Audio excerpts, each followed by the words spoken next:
No hay cosa más traicionera que el silencio en un barrio ruidoso. Acapulco siempre ha sido de esos lugares donde hasta las paredes parecen tener algo que decir. Motos rugiendo, niños jugando con gritos filosos, música que se cuela desde cualquier ventana. Por eso, cuando la colonia Simón Bolívar amaneció en completo silencio ese lunes, supe que algo no andaba bien. Y no fue paranoia, fue instinto. Me llamo Damián, tengo 27 años y desde que terminé la secundaria me dedico a chambas de electricidad. Mi jefe, don Rubén, es de los que todavía te enseñan con paciencia y con palabras fuertes. La corriente no perdona, me dijo el primer día, y desde entonces aprendí a respetar los cables como si fueran serpientes dormidas. Vivía con mi mamá en una casa humilde, de esas con muros agrietados por la humedad del mar y el techo de lámina que suena con cada gota de lluvia. La casa de junto la habitaba doña Estela, una señora como de 45 años, madre soltera de 2 chamacos, Kevin, de 11, y Azul, de 7. Los veía todos los días, la señora barriendo la banqueta al amanecer, el Kevin en su bici hecha polvo, la Azul jugando con unas muñecas sin brazos. Gente sencilla, buena. Esa mañana tenía que ir a revisar una instalación en pie de la cuesta, pero cuando salí a la calle noté que doña Estela no estaba barriendo. Su puerta estaba cerrada y el coche seguía ahí, estacionado como siempre, con una llanta baja. Pensé que tal vez andaban enfermos. No me alarmé. Todavía no. Fue hasta que regresé, como a las 6 de la tarde, que empecé a sentir la incomodidad. La puerta seguía cerrada, sin señal de vida. Toqué, por puro instinto, pero nadie contestó. Me incliné para mirar por una rendija de la ventana. Adentro estaba oscuro, demasiado para esa hora. Alcancé a ver la silueta de la mesa, las sillas vacías, y algo más. El refrigerador estaba abierto. Eso ya era raro. Esa noche no dormí bien. Hubo algo, una ausencia demasiado presente. Lo peor fue al día siguiente. Pasó un tipo al que nunca había visto. Joven, cara dura, tatuajes hasta el cuello. Caminaba como si la calle le perteneciera, como si todo el barrio fuera suyo. Saludó a uno de los carniceros de la esquina, y el carnicero, un señor al que siempre le había visto cara de rudo, bajó la mirada y asintió sin decir palabra. Fue entonces cuando lo supe. Doña Estela no se había ido por su cuenta. Me costó días aceptar lo que mis ojos ya habían visto. La noche del domingo, mientras arreglaba un corto en mi cochera, vi una camioneta blanca estacionarse frente a su casa. 4 tipos bajaron, no gritaron, no forzaron la puerta, entraron como si tuvieran llave, salieron con ella y los 2 niños tapándoles la cabeza con chamarras negras. Nadie forcejeó, nadie gritó, solo vi al Kevin mirar hacia mi dirección y nuestras miradas se cruzaron por un segundo. Fue un segundo eterno, nunca había sentido tanta impotencia. Intenté ir a la delegación al día siguiente, pero el comandante ni siquiera me dejó terminar de hablar. ¿De qué calle dices que hablas?, preguntó, bajando la voz. Le dije, Simón Bolívar, entre la 18 y la 15. Su cara cambió. Me hizo una seña para que me callara y me dijo en voz baja, no te metas, hazme caso muchacho, ahí mandan los virus. No sabía quiénes eran, pero bastaron esas palabras para que todo encajara. Las miradas evasivas de los vecinos, los nuevos rostros que patrullaban en motonetas, los negocios que de pronto cerraban antes de oscurecer. Esa semana, una señora del tianguis me dijo sin rodeos, aquí todos sabemos, no más que nadie dice nada. Si quieres vivir, haz lo mismo. Pero no podía. Tenía la imagen de Kevin grabada en la cabeza, y de Azul, con su muñeca rota en la mano. No podía hacer como que no los había visto, así que empecé a actuar. Fingí, saludé a los nuevos, sonreí en la tienda, seguí chambeando, y por las noches instalé una pequeña cámara de seguridad en mi cochera, apuntando justo hacia la casa de doña Estela. Después, una más en el poste donde la luz nunca falla. Conecté todo a un sistema oculto que alimentaba desde una batería independiente. No podía correr riesgos. Si me descubrían, sabría que mi vida también estaba contada. Las semanas pasaban y todo parecía calmarse, hasta que una noche escuché la puerta de su casa abrirse.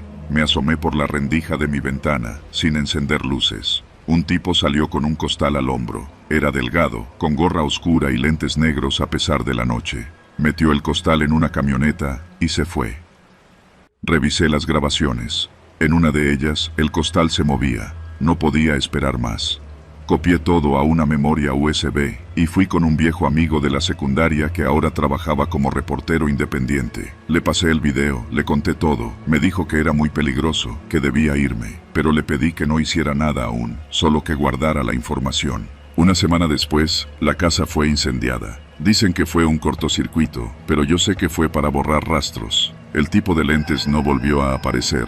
La tienda de la esquina cerró para siempre, y la calle volvió a su rutina, como si nada hubiera pasado. Yo me fui. Me mudé a Coyuca con una tía. Dejé todo, pero antes de irme, una noche, alguien tocó mi puerta. Abrí con el corazón en la boca. Era Kevin, más delgado, con moretones en los brazos, pero vivo. Me abrazó sin decir nada, y yo, sin entender cómo, supe que eso bastaba. Me dijo que logró escaparse, que Azul, no necesitaba más detalles. Lo llevé conmigo. Hoy vivimos lejos de todo eso. Kevin va a la escuela, dice que quiere ser electricista, y cada vez que conectamos una línea juntos le enseño lo que me enseñó Don Rubén.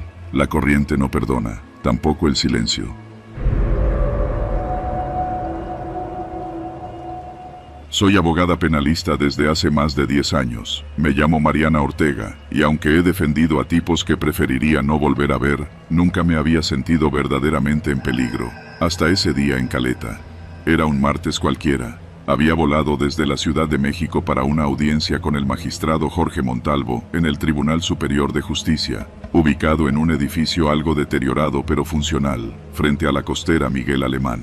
Tenía que revisar un expediente sobre un caso de corrupción en el que, aunque yo representaba a una empresa extranjera, sabía que había funcionarios involucrados hasta el cuello. Mi cita era a las 11 de la mañana. Me hospedé en un pequeño hotel boutique en la zona de Caleta, uno de esos que aún conservan la vibra setentera. El calor me pegó desde el primer momento. Me vestí formal, me recogí el cabello y pedí un Uber que me dejó justo en la entrada del tribunal, frente al Zócalo de Acapulco. Cuando llegué, todo estaba en aparente orden. Mostré mi identificación, pasé el filtro de seguridad y me indicaron que subiera al segundo piso, a la oficina del magistrado. Subí con paso firme, mi maletín colgado al hombro. Eran las 10:55 cuando entré al pasillo. Toqué a la puerta de su despacho, pero no obtuve respuesta. Entonces, la oí, una detonación sorda, y luego, otra. Me congelé. Instintivamente retrocedí, pegándome a la pared. Escuché gritos, pasos, el golpeteo de tacones y zapatos corriendo. Me acerqué con cautela y abrí ligeramente la puerta del despacho. Ahí estaba, el cuerpo del magistrado, desplomado sobre el escritorio, la sangre aún fresca deslizándose por los bordes del mueble. No tuve tiempo de reaccionar. Un hombre de traje oscuro entró al pasillo gritando: «¡Ella! ¡La testigo!». Y otro le respondió: «La del vestido azul, agárrenla». Corrí como no lo había hecho desde la preparatoria. Bajé las escaleras sin mirar atrás, esquivé a una secretaria que apenas alzaba la vista de su computadora y salí por una puerta lateral que daba al estacionamiento trasero. El sol me golpeó como una bofetada, pero no me detuve. Crucé la calle sin mirar el tráfico y me metí en una tienda de pinturas abandonada. Me tiré al suelo, jadeando, oculta entre cajas llenas de polvo. Necesitaba ayuda, pero no podía llamar a nadie. Saqué mi celular, pero ya lo habían bloqueado. Lo supe porque el mensaje sin red apareció aunque tenía señal completa. Me habían puesto en la mira, estaba sola. Entonces recordé a Rosa, una excompañera de la universidad que trabajaba en la Fiscalía de Guerrero. Sabía que aún vivía en Acapulco. La encontré en un viejo chat.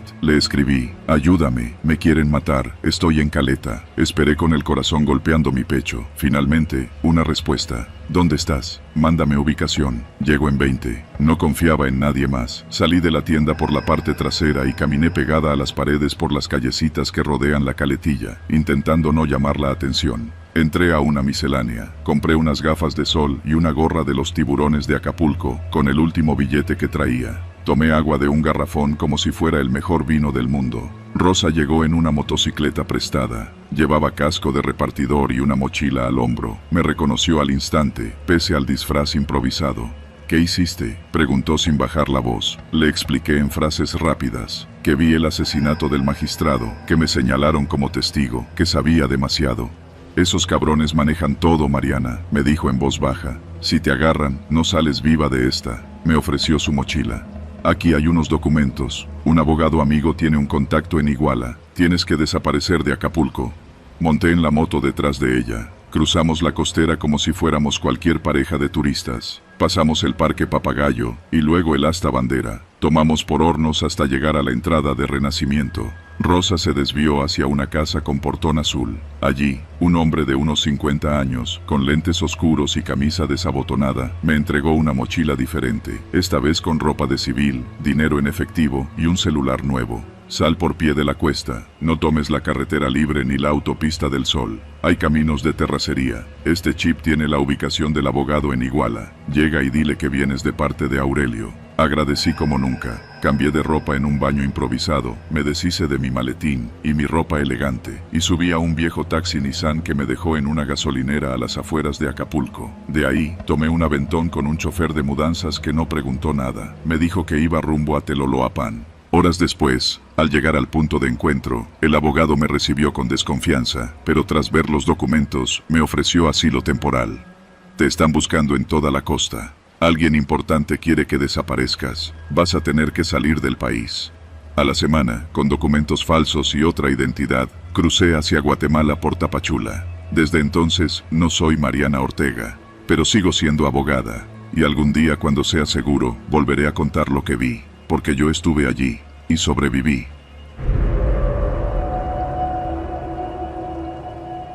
Nunca me gustó trabajar tan tarde, pero cuando tienes 2 hijos en la secundaria y una renta que no se paga sola, no puedes darte el lujo de decirle que no a un viaje largo, aunque el reloj marque las 11:15 de la noche y apenas hayas cenado un pan con café. La notificación sonó mientras daba vuelta por la glorieta de la Diana.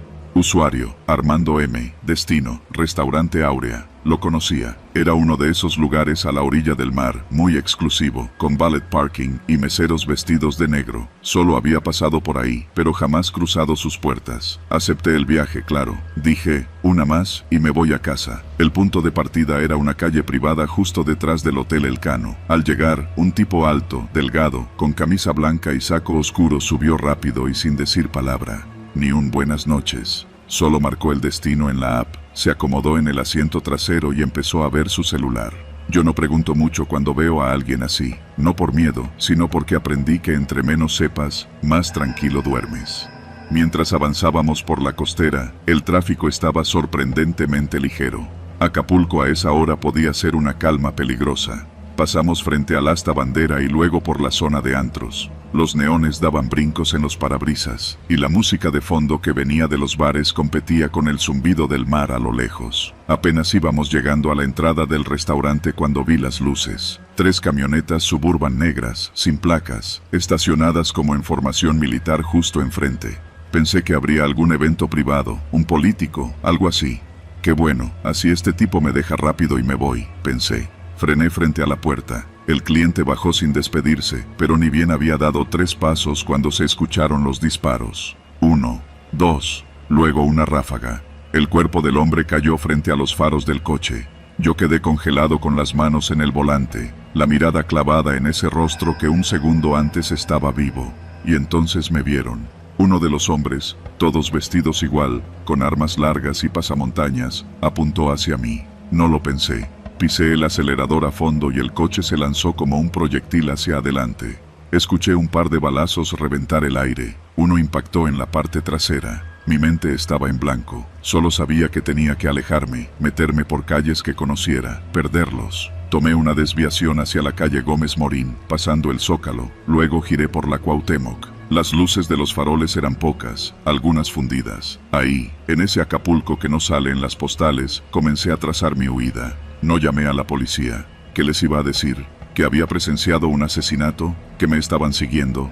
Ellos ya habrían recibido la llamada de alguien más, y con suerte, estaban más lejos de lo que creía. O con mala suerte, sabían de más. En el retrovisor, vi las luces. Una camioneta venía a lo lejos, a una velocidad que no dejaba lugar a dudas. Giré por una calle sin salida, y justo antes del muro de una casa abandonada, metí el coche a una cochera vacía. Apagué las luces. Mi corazón latía como un tambor desbocado. Me deslicé al piso del coche, temblando. La camioneta pasó de largo. Esperé 5 minutos. Luego 10. Salí con cautela. Puse el auto en reversa y me metí por una calle lateral que bajaba hacia el malecón. Desde ahí, volví a tomar dirección a la costera, ahora por un tramo más oscuro, el que bordea los antiguos restaurantes cerrados por la violencia o por el abandono.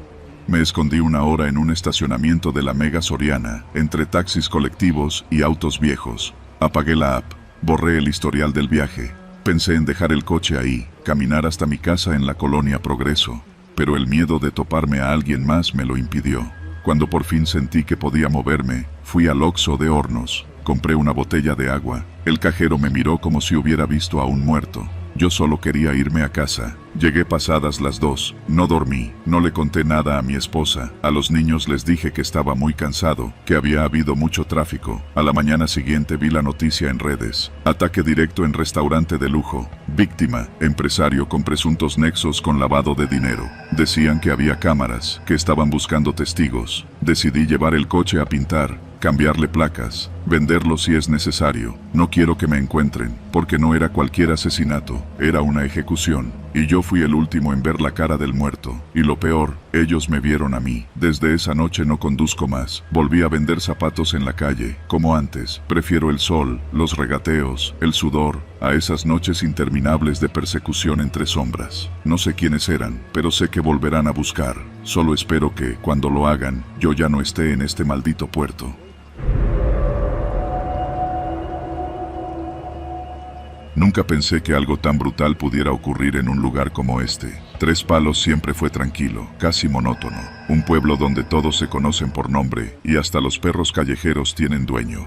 Yo me dedico al campo desde que tengo memoria. Mis días transcurren entre la milpa, el canal de riego y las visitas a la tienda de don Isaías, allá por la carretera que lleva a Barra Vieja. Pero esa madrugada todo cambió. Eran como las 3 cuando escuché los disparos. No fueron pocos. Primero uno suelto, luego una ráfaga como si descargaran un rifle, y después el silencio. No el silencio de costumbre, ese de la madrugada cuando solo se oyen los grillos o el chillido lejano de una lechuza. No. Este era distinto, espeso, como si el aire mismo supiera que algo estaba mal. Me levanté sin hacer ruido para no despertar a Lidia ni a los niños. Agarré la lámpara, la camisa de mezclilla que siempre dejo colgada en el respaldo de la silla, y me puse las botas sin calcetas. Me salí por la parte trasera de la casa, cuidando no pisar los botes. Tenía que ver qué había pasado. Aunque sabía que no era buena idea, la curiosidad pudo más. Me fui por el camino de tierra que va paralelo al canal, donde los burros pastan cuando no hay siembra. Había luna, y eso ayudaba a ver, pero también le daba a todo un color como de sepia sucio. Apenas había avanzado unos 500 metros cuando sentí el olor. No era el del campo húmedo ni el de las flores silvestres, era otro, más denso, a hierro, a quemado. Al dar la vuelta por una curva, lo vi. Una camioneta, o lo que quedaba de ella, consumida por el fuego. Las llantas eran solo aros negros humeantes, y el cofre seguía soltando calor. La puerta del conductor estaba reventada, y colgaba a medias. Me acerqué con cuidado, el corazón como tambor en mi pecho. En el interior, era difícil describirlo. Lo que había dentro ya no eran cuerpos. Eran bultos oscuros, irreconocibles. El calor había derretido la piel, los huesos, y el olor era como si alguien hubiera mezclado gasolina con carne vieja. Me agaché para ver mejor, y entonces noté las balas. Decenas de casquillos regados por todo el camino. No era un simple accidente. Esto fue una ejecución, y no de las que se ven en las noticias lejanas. No. Esto era aquí, en mi pueblo. Volví corriendo a casa. No pensé en más. Llamé al número del comisario ejidal y dejé un mensaje.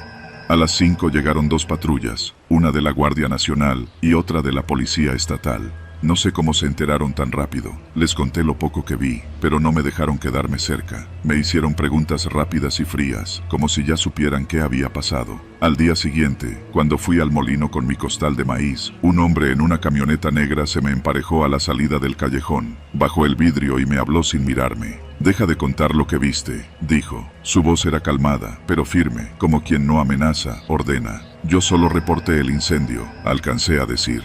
«Y eso fue suficiente. Si quieres que tu esposa y tus hijos sigan aquí, vivos, mejor guarda silencio».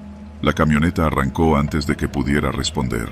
Me quedé ahí parado, con el costal sobre el hombro, mirando cómo se alejaban las luces traseras. Esa noche no dormí. Le conté todo a Lidia. Lloró en silencio y dijo que teníamos que irnos. Los días siguientes fueron una pesadilla. Gente del pueblo evitaba hablarme. El señor de la tienda dejó de fiarme. Incluso en misa, el padre cambió su homilía a una sobre el valor del silencio. Mis hijos dejaron de ir a la escuela porque alguien empezó a rondar la casa en una moto sin placas. Fue entonces que tomé la decisión. Envié a Lidia y a los niños a casa de su hermana, en Chilpancingo. Les dije que me alcanzaría en unos días, pero era mentira. Sabía que si me veían salir, me seguirían. Así que me quedé, pero empecé a borrar mis huellas. Vendí los animales, quemé documentos, desmantelé el gallinero y regalé lo poco de valor que tenía.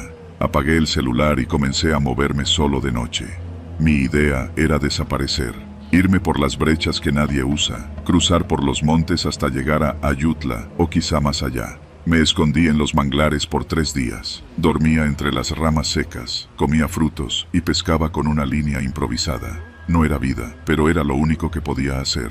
Un mediodía, mientras me ocultaba en una cabaña abandonada cerca de la laguna, escuché pasos. Pensé que eran ellos, que habían venido por mí, pero no. Era un muchacho, joven, de esos que cazan iguanas para venderlas en la carretera. Me miró, y en sus ojos no había sorpresa, sino comprensión. «Usted es el que vio la camioneta», dijo. No respondí, solo asentí. Mi tío también la vio. A él lo callaron con dinero. A usted no le ofrecieron nada, ¿verdad? Negué otra vez. Por eso lo quieren muerto, concluyó. Me ayudó, me dio ropa, me llevó de noche en su cayuco hasta un punto donde pude tomar una combi rumbo a Coajinicuilapa. Desde ahí me fui moviendo, con nombres falsos, trabajando en lo que podía. A veces cargaba bultos en los tianguis, otras ayudaba a descargar pescados en la costa, siempre en movimiento. Llevo ya 6 meses fuera de Tres Palos. No he vuelto a hablar con mi familia por teléfono, solo mando cartas por medio de conocidos, con palabras codificadas. A veces sueño con el campo, con mi casa, con los días tranquilos, pero también sueño con esa camioneta ardiendo, con los cuerpos dentro, con los casquillos brillando en la tierra. Y cada vez que escucho una moto pasar cerca, me escondo, porque aún allá afuera, donde nadie me conoce, sé que ellos podrían estar buscándome. Me llamo Mariana y soy fotógrafa. Llevo poco más de 3 años viviendo en Acapulco, y aunque la ciudad ha cambiado mucho, especialmente desde los huracanes y la violencia que ha ido cerrando hoteles y bares, yo siempre encontré en su mar una calma particular, sobre todo en Playa Condesa. Aquella madrugada desperté antes del amanecer. Tenía la costumbre de salir con mi cámara justo antes de que saliera el sol. La luz que rebota sobre la superficie del agua, a esa hora, es suave, dorada, perfecta para lo que me gusta capturar. Caminé desde mi departamento en la calle Hornitos, con la mochila al hombro y el trípode colgando de una mano. La avenida costera estaba casi vacía, apenas algunos camiones de recolección de basura y uno que otro borracho rezagado. Llegué a la playa por el acceso junto a un viejo Oxxo cerrado. Me quité los tenis y sentí la arena aún húmeda, fría. Coloqué el trípode cerca de una palmera solitaria y comencé a tomar las primeras fotos. El mar estaba en calma, y el cielo apenas comenzaba a clarear con un rosa pálido. Fue entonces que vi algo que alteró esa quietud. A unos 50 metros de donde estaba, 2 figuras yacían en la arena, apenas visibles entre las sombras. Me acerqué con el lente primero, ajustando el zoom. Pensé que podrían ser pescadores dormidos, o indigentes, pero no.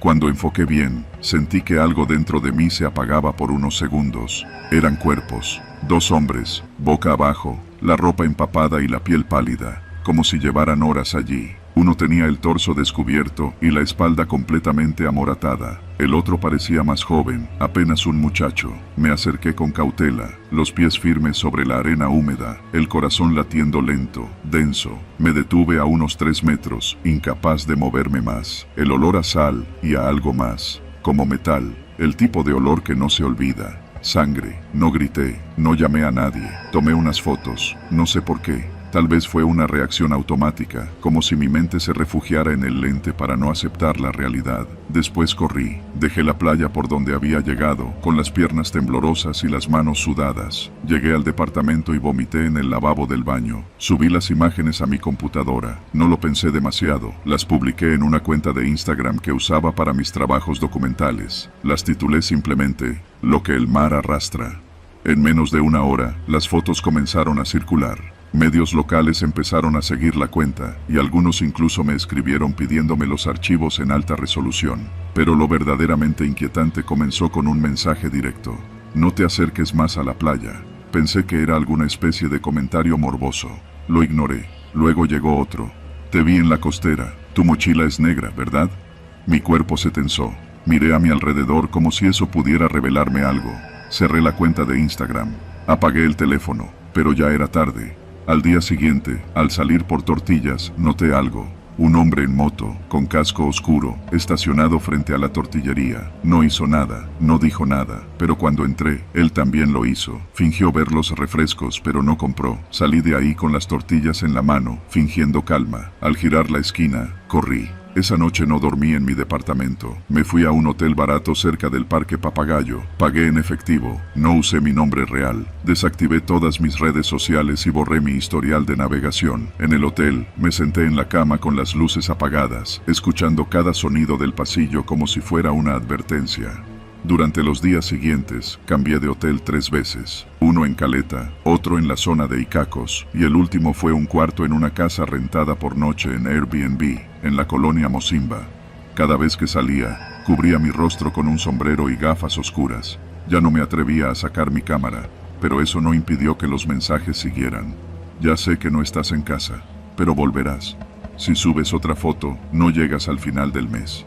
La paranoia se volvió mi única compañía. Cada espejo era una amenaza, cada ruido, un disparo posible. No fui a la policía. ¿Y si eran ellos? Decidí irme. Me deshice del celular en el mar, tiré mi computadora desde un acantilado en pie de la cuesta, y con los pocos ahorros que tenía, tomé un autobús hacia el norte, rumbo a Guadalajara, con la idea de perderme entre las multitudes. Nunca volví a Acapulco, nunca tomé otra foto. A veces, en mis noches más silenciosas, escucho el sonido del mar, aunque esté a cientos de kilómetros, y con él, la imagen de esos cuerpos, boca abajo, como secretos que el océano no quiso tragarse, porque en Acapulco hay cosas que no se dicen, no se cuentan y no se fotografían, y hay miradas que, una vez que se posan sobre ti, ya no te sueltan. No soy de esos que se andan metiendo en problemas. Me llamo Alan y llevo casi 3 años trabajando como repartidor en moto. Vivo en Paso Texca, a las afueras de Acapulco, donde las calles se conocen más por los nombres de los vecinos que por los rótulos. Es un lugar caluroso, tranquilo en apariencia, donde los niños todavía juegan con trompos y las doñas barren la calle al amanecer. Pero Acapulco es otra cosa. Es una ciudad que tiene 2 caras, la que ven los turistas en la costera y la que vivimos los de a pie, los que recorremos cada rincón, desde Ciudad Renacimiento hasta Jardín Palmas, esquivando baches y buscando señales GPS que nunca cuadran. Esa tarde ya iba de regreso a casa. Había dejado el último pedido en Caleta, cerca del malecón, y estaba a punto de desconectarme cuando me llegó una notificación urgente. Pago en efectivo, propina garantizada, decía. Lo dudé. Ya estaba oscuro, y la dirección estaba en Huertas de Santa Elena, una colonia metida en cerros donde hasta el Waze se rinde. Pero la paga era buena, y con lo caro que está el aceite para la moto, uno no se puede dar lujos. Subí hasta allá, con el viento caliente pegándome en el casco, y al llegar, el aire se sintió distinto. No sé si era por la hora, o por la forma en que las luces de los postes parpadeaban como si se burlaran de mí. Toqué la puerta, entregué los tacos a un señor que ni las gracias dio, y cuando iba a subirme de nuevo a la moto, se escucharon los primeros disparos. No fueron petardos, no eran cohetes, eran tiros, reales. No había ni cómo saber de dónde venían, solo vi a un grupo de tipos con armas largas bajándose de una camioneta negra a media cuadra. Empezaron a disparar hacia una casa, y los gritos de los vecinos no se hicieron esperar. Tiré el casco, agarré el celular por inercia y corrí. Corrí sin pensar, buscando cualquier lugar donde meterme. Me metí detrás de un coche estacionado, pero los tiros no paraban. Todo fue tan rápido que no me di cuenta de que alguien me estaba grabando. Alguien desde una ventana, justo frente a la calle donde había quedado atrapado. El video era claro. Yo, con mi mochila de reparto, tirado, tratando de protegerme, como si fuera parte del ataque. Esa noche logré salir de ahí cuando la patrulla llegó. Me fui directo a casa, sin decirle nada a nadie. Apagué el celular, cerré las cortinas y me metí bajo las cobijas. Al día siguiente, lo primero que vi al abrir mi celular fue una notificación de WhatsApp. ¿Eres tú el del video? Me metí a redes y ahí estaba. El video tenía miles de reproducciones, en TikTok, en Facebook, hasta en Twitter. Repartidor se salva de milagro en balacera de Huertas, decía uno. Pero los comentarios eran otra cosa. Ese repartidor seguro fue el halcón. Mira cómo corre, estaba esperándolos. Ese ya está marcado. Mi corazón se fue al piso. No solo era mi cara, era mi moto, mi mochila, hasta el casco con una calcomanía que decía Texca Rules. En menos de 24 horas, medio Acapulco me conocía, y algunos no de buena forma. Un cuate del trabajo me mandó un mensaje. Carnal, dicen que andas metido, bórrate un rato. Me escondí en casa de un primo en la sabana. No salía ni a la tienda. Apagué el teléfono y le pedí a mi mamá que no dijera nada si preguntaban por mí. Pero no duró mucho. A los 2 días, mi tío me habló. Te buscan unos tipos. Dijeron que quieren hablar contigo. Que si eres de los que graban o de los que pasan datos. Me temblaban las manos. ¿Cómo le explicas a alguien que solo estabas ahí por los tacos? Que ni sabía lo que pasaba. Necesitaba ayuda, pero no podía ir a la policía. En Acapulco, confiar en la ley es como jugar a la ruleta. Fue cuando pensé en Isaí, un periodista que había conocido en un evento de seguridad vial. Le escribí un correo, breve. No soy culpable, me grabaron sin saber, me quieren matar. A la hora ya tenía respuesta. Mándame tu ubicación, te busco. Isaí llegó esa noche en un carro viejo, con vidrios polarizados. Me subí al asiento trasero y no hablamos hasta que salimos de la ciudad. Nos refugiamos en un hotel de paso en pie de la cuesta. Barato, con cucarachas y sábanas húmedas, pero al menos ahí no me iba a encontrar nadie. Isaí me explicó que el video se había viralizado tanto que algunos grupos lo estaban usando como excusa para limpiar cuentas. Dicen que fuiste tú el que delató, que tú sabías. No sabía nada, solo estaba entregando comida. Eso tienes que decirlo tú, pero bien, en cámara, con tu cara, para que todos vean que no te estás escondiendo. Me grabó esa noche, frente a una pared desnuda, con voz temblorosa, conté todo, desde cómo acepté el pedido, hasta cómo escuché los disparos y corrí como cualquier persona haría. Dije mi nombre, mostré mi cara. No pedí perdón porque no tenía de qué, pero sí pedí que no me mataran por algo que no hice. El video se subió a redes con el título Repartidor habla, no soy halcón. Tuvo menos vistas que el original, pero al menos algunos empezaron a comentar diferente. Se ve sincero. Lo agarraron de chivo expiatorio, pero otros seguían firmes. Ese ya está marcado, aunque diga misa. Pasé semanas sin salir, comiendo lo que Isaí me traía, esperando que todo pasara. Finalmente, un día, me llegó un mensaje anónimo. Solo decía, te creemos, vete de Acapulco. No sabía si era una amenaza o un permiso, pero entendí el mensaje. Vendí la moto. Isaí me ayudó a encontrar trabajo en Cuernavaca, en una pizzería donde nadie me conoce. Ya no reparto, ahora preparo. Pero cada vez que escucho una moto o alguien grita en la calle, mi cuerpo se tensa. No fui un héroe, solo un repartidor que corrió en el momento equivocado y terminó entre balas y celulares. Aprendí que en este país, la línea entre víctima y culpable puede depender de un video mal enfocado y de cómo lo interpreten los que mandan. Y que a veces, sobrevivir significa empezar desde cero, en otro lugar. Siempre me consideré un hombre hecho para el mar.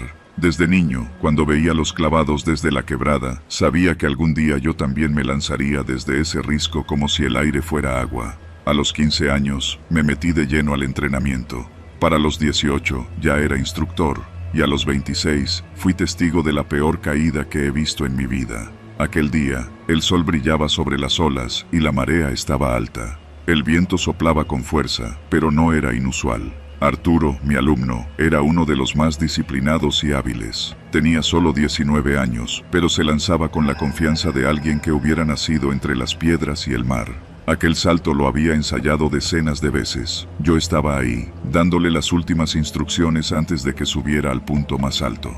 Acuérdate de la entrada, le dije. No abras los brazos antes de tiempo. Él asintió sin decir nada. Subió por las escaleras, se colocó en la plataforma y después de unos segundos de tensión, se lanzó. La caída fue elegante, fluida, hasta que algo cambió. En los últimos metros, perdió el control. Se giró de más y cayó mal. El sonido de su cuerpo al golpear el agua fue seco, brutal. No como una zambullida, sino como si hubiera chocado contra concreto. Arturo no salió a la superficie. Fue rescatado unos minutos después, ya sin vida. Su cuello estaba roto. Dijeron que había sido un accidente, una distracción, un error de cálculo. Pero yo estuve ahí, vi su caída, y había algo raro en ella, algo que me hizo ruido durante años. Pasaron 3 años. Dejé de entrenar a nuevos clavistas y me limité a supervisar. Aún seguía yendo a la quebrada todos los días, a dar clases básicas, a mantener la tradición viva, pero sin involucrarme demasiado. Hasta que hace unos meses, otro muchacho murió igual que Arturo. La misma altura, la misma posición, la misma fractura en el cuello. Me llamaron para identificar la falla, para dar mi opinión como veterano. Revisé el video de seguridad, uno tomado desde lejos por un turista. Cuando lo vi caer, sentí un escalofrío. Su movimiento era idéntico al de Arturo, demasiado idéntico. Esa noche no dormí. Me senté frente a mi computadora y revisé reportes antiguos. Muerte por impacto, inexperiencia, fatiga. Pero había algo que no cuadraba. Empecé a preguntar entre los trabajadores, entre los muchachos que ponían los clavos de seguridad en la plataforma.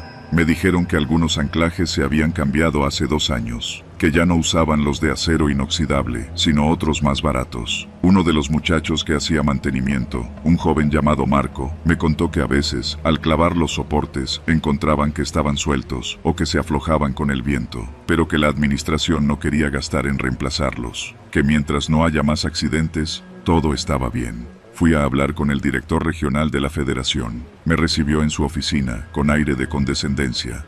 Es una tragedia lo que pasó, sí, pero son cosas que pasan. Los clavados extremos siempre tienen riesgos. 2 muertes idénticas en 3 años no son coincidencia, le dije, sintiendo cómo mi voz se tensaba. Alguien debe revisar los clavos de seguridad. Yo mismo los puedo probar. Déjeme subir. Me miró como si estuviera loco. Usted, a su edad, solo necesito un salto. Aceptó, probablemente pensando que me iba a arrepentir, pero no lo hice. Al día siguiente, antes del amanecer, subí por las escaleras. El cielo apenas clareaba, y el mar estaba tranquilo, como esperando algo.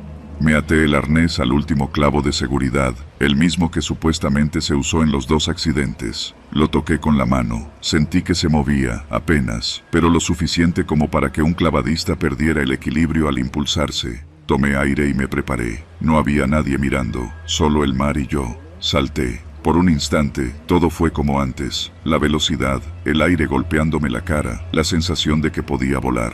Pero justo antes de llegar al agua, giré ligeramente el cuerpo. Entré limpio, no perfecto, pero lo suficiente para no romperme nada. Cuando salí a la superficie, jadeando, sentí que había vuelto a nacer. Horas después, llamé a un periodista local que alguna vez cubrió clavados. Le conté todo. Grabamos un video. Mostré cómo el clavo se aflojaba con solo girarlo con la mano. Mostré el reporte del joven muerto. Comparé con el de Arturo. La federación intentó callarme, pero ya era tarde.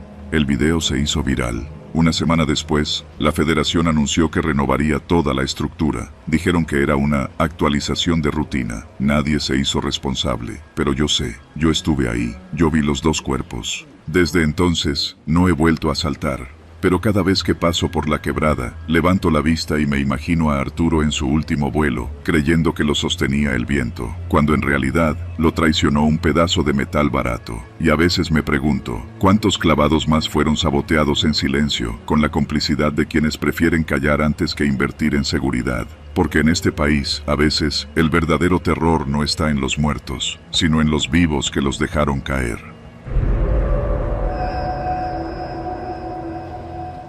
Nunca me gustaron los carnavales. Hay algo en el ruido, la aglomeración de cuerpos sudorosos, la música a todo volumen que se mezcla con los gritos de los vendedores ambulantes. Algo que me pone tensa. Pero ahí estaba, empujándome entre la multitud que llenaba la Plaza Álvarez en pleno corazón de Acapulco.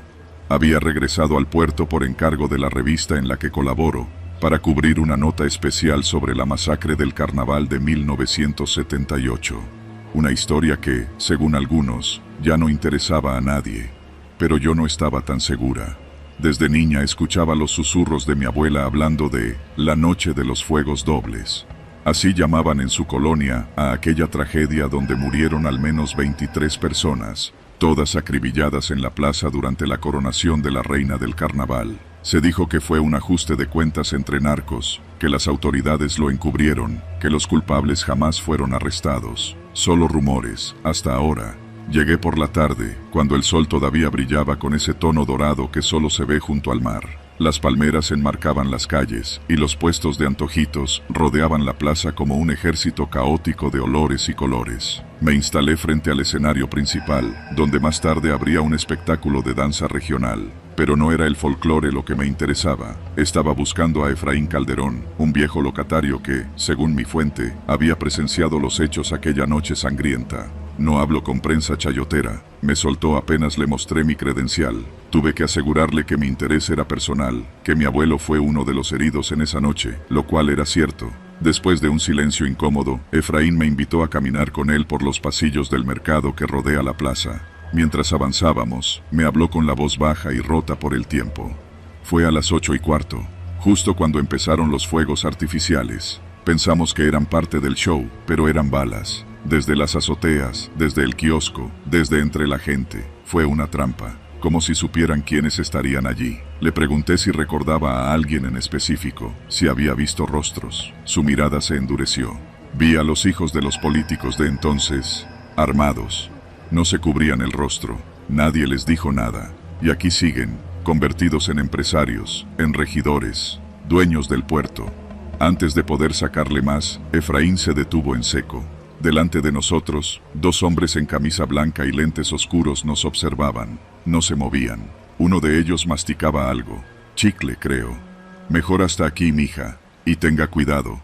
En Acapulco hay recuerdos que matan, dijo, dándose la vuelta y desapareciendo entre los puestos. Guardé mi grabadora, fingí calma y regresé a la plaza. La música ya había comenzado. El desfile de carros alegóricos pasaba junto al zócalo. La gente reía, bailaba, levantaba los brazos para atrapar collares y dulces. Todo parecía normal, hasta que escuché el primer disparo. No fue como los fuegos artificiales. Este fue seco, brutal. Un estruendo que rompió la música y detuvo el aire. Después, otro, y otro más. La gente tardó en reaccionar. Durante unos segundos creyeron que era parte del espectáculo, hasta que alguien cayó. Vi cómo una mujer de vestido rojo se desplomaba sobre la fuente central. Luego, los gritos, cientos de ellos, uno encima del otro, como olas. El caos estalló. Corrieron en todas direcciones, pisándose, tropezando. Yo también corrí. No sé cómo, pero logré esconderme entre los cubículos de una tiendita cerrada cerca del café Astoria. Desde allí vi cómo un grupo de hombres armados recorría la plaza. No buscaban a cualquiera, iban directo hacia ciertas personas. Les disparaban a quemarropa, como si supieran exactamente a quiénes eliminar. Fue entonces cuando lo vi. Uno de los tiradores, el más joven, tenía una cicatriz sobre la ceja y una sonrisa que no se borraba ni al matar. Lo reconocí. Era el hijo de un diputado local, uno de los que salía en revistas de sociedad, el mismo que hace poco había inaugurado una campaña para rescatar el centro histórico. Y ahí estaba, ejecutando a civiles mientras la policía brillaba por su ausencia. Estuve escondida al menos 20 minutos. Cuando salí, la plaza era un campo de guerra. No sé cuántos cuerpos había, pero eran demasiados. Los medios locales llegaron tarde, y las patrullas apenas rodeaban la zona, sin intervenir.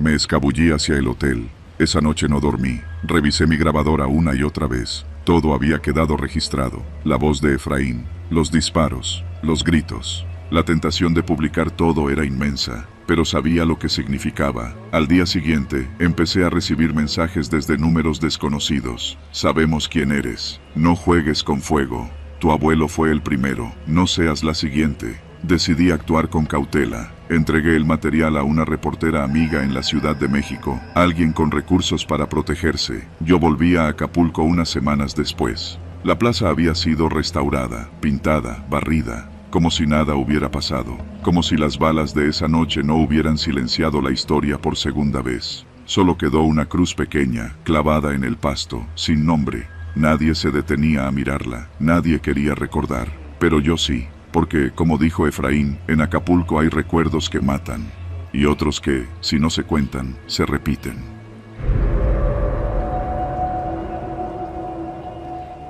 A veces, en las madrugadas más silenciosas, cuando el viento arrastra el olor salobre del mar hacia el cerro, aún escucho los gritos. No son fantasmas, no creo en esas cosas. Son recuerdos, duros como piedra, que se niegan a ser enterrados. Me llamo Antonio Galván. Vivo en la colonia Bellavista, en la parte alta de Acapulco, donde las casas viejas se trepan a los cerros y las calles estrechas se llenan de murmullos al caer la noche. Tengo 75 años y llevo más de 5 décadas en la misma casa de techo de lámina oxidada y muros que sudan salitre. Es la casa donde mi nieta, Jimena, decidió grabar su documental sobre los copreros. Y ahí comenzó todo. Fue idea suya, claro. Ella estudia comunicación en la UNAM y pensó que un proyecto sobre la represión de 1967 sería perfecto para su tesis. Yo le dije que no, al principio. Le dije que eso era terreno peligroso, pero insistió. Con esa necedad que tienen los jóvenes que no saben lo que pesa el miedo. Abuelo, tú estuviste ahí, lo viviste. Nadie puede contar esa historia mejor que tú. Me resistí unos días, pero al final, acepté. Lo hicimos en la sala, con una grabadora prestada y un fondo de fotos en blanco y negro, que ella colgó con pinzas en una cuerda. Me pidió que hablara como si contara un cuento. No hacía falta actuar. Aquello estaba grabado en mi cuerpo. Fue el 20 de agosto. Empecé. Nos reunimos en el Zócalo, cientos de copreros, jornaleros, gente pobre que solo pedía que el gobierno nos dejara vender a un precio justo. Le conté cómo llegaron los soldados, cómo nos arrinconaron en la plaza, cómo los disparos comenzaron sin aviso, no sé cuántos murieron. Yo corrí con los zapatos rotos y la camisa empapada en sangre que no era mía. Me escondí en una casa abandonada de la calle 5 de Mayo. Me quedé ahí 3 días, sin comer, sin hablar. Después me fui al monte. Viví en cuevas, con otros que también huían. Jimena grabó todo. Me miraba con los ojos brillosos, pero no dijo nada. Solo escuchaba y asentía. Al día siguiente, llegó el primer mensaje. Fue una hoja, doblada en 3, metida bajo la puerta. Letras mayúsculas, negras, marcadas con marcador grueso. Cállate. Lo que pasó en el 67 ya murió. Jimena lo tomó a broma. Abuelo, ¿quién va a tomarse la molestia de escribir esto? Es una broma de mal gusto. Yo no me reí. Esa letra la reconocí de inmediato. Era la misma con la que pintaron nombres en los paredones del cuartel cuando desaparecieron a varios compañeros. Era la letra de los que no olvidan, pero que exigen que tú sí lo hagas. Le pedí que parara el proyecto, que no presentara nada, que lo borrara, pero Jimena ya estaba encendida. Dijo que era historia, que había que decir la verdad. Las llamadas comenzaron 2 días después. Número desconocido. Al contestar, solo silencio. Luego, una respiración, larga, húmeda, como si quien estuviera del otro lado quisiera asegurarse de que te impregnabas del miedo. Una noche, a las 3 de la mañana, tocaron la ventana de su cuarto. 3 golpes, lentos, medidos. Cuando salí, solo había marcas de botas en la tierra húmeda del jardín. Me rendí. Le dije que si quería saber toda la verdad, la llevaría a donde empezó mi miedo. A la casa de los Muñoz, allá en la parte más vieja de Bellavista, donde nadie vive desde hace años. Donde dicen que se escondieron varios de los líderes después de la represión. Donde yo vi cosas que nunca quise contar. Fuimos al atardecer, cuando el sol empezaba a perder fuerza y las sombras ya no necesitaban permiso para entrar a las casas. La fachada estaba intacta, pero el interior era otra cosa. Puertas arrancadas, paredes cubiertas de moho, fotografías quemadas en el suelo. Jimena grababa con su cámara, yo solo hablaba. Aquí murió Carmelo, dije, señalando un rincón. Lo mataron frente a su hijo. Luego se llevaron al niño. Nunca supimos si lo mataron también, o si lo criaron como uno de ellos. Nos quedamos ahí hasta que oscureció. Cuando salimos, vimos que alguien había rayado el cofre del coche con una navaja. No insistas. Esa noche no dormimos. Yo me senté en la silla del porche con la escopeta descargada sobre las piernas. No porque pensara usarla, sino porque me daba una ilusión de control. El último día de grabación fue el peor.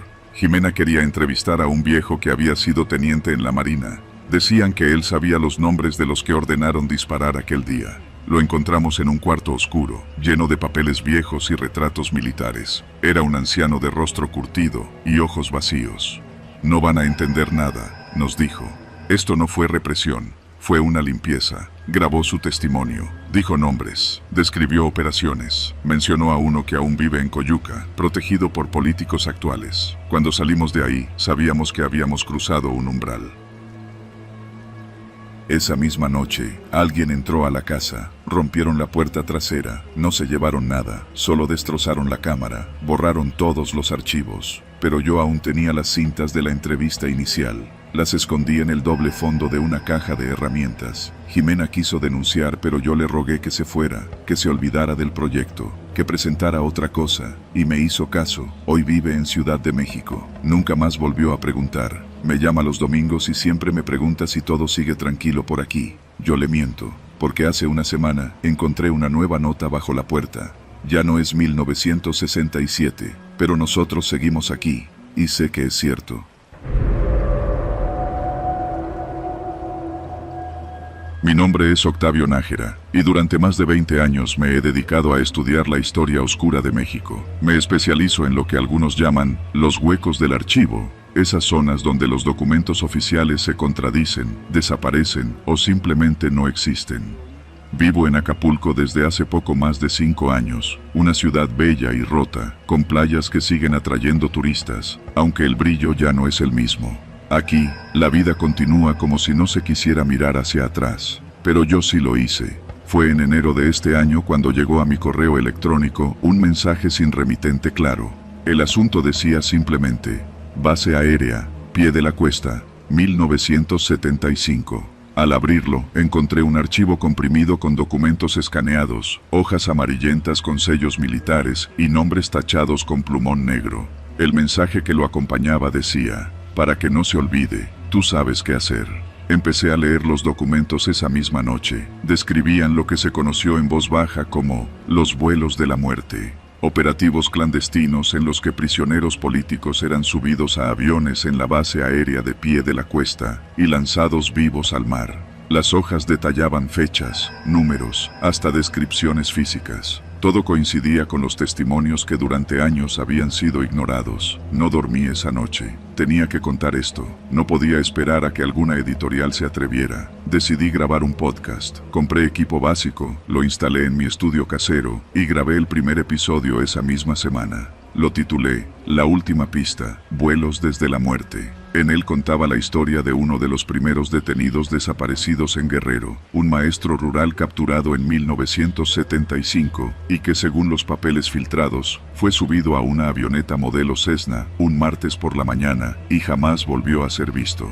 El primer episodio no tuvo gran difusión, apenas unas pocas reproducciones. Pero para el segundo, donde leí fragmentos de las bitácoras de vuelo y señalé a 2 generales retirados por nombre, todo cambió. La audiencia se multiplicó, y también comenzaron los problemas. Primero fueron llamadas sin voz, solo un zumbido al otro lado. Luego, mensajes en mi parabrisas, no sigas.